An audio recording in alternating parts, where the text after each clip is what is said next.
Attendre des heures et des heures à Lagos, la capitale économique du Nigeria. La circulation est d'ordinaire déjà chaotique, mais depuis décembre, d'énormes files d'attente à l'abord des stations-service paralysent encore un peu plus la mégapole.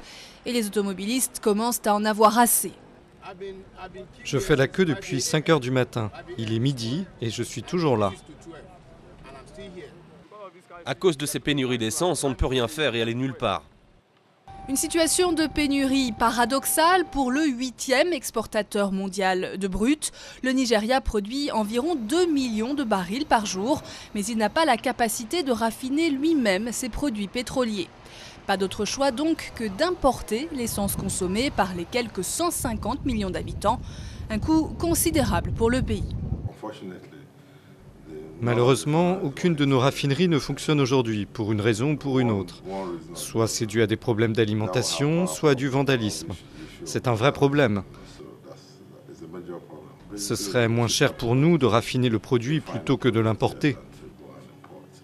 À l'origine de ces pénuries, des interruptions dans les importations d'essence par des sociétés privées, des suspensions décidées tour à tour par les autorités et par ces sociétés elles-mêmes dans l'attente d'un remboursement par le gouvernement d'importants arriérés de paiement. L'essence importée par la compagnie pétrolière nationale, la NNPC, ne suffit pas du tout à compenser le manque. À cela s'ajoute une incertitude, le gouvernement veut arrêter de subventionner les prix à la pompe et rendre le marché plus compétitif, mais la mesure n'a toujours pas été mise en œuvre.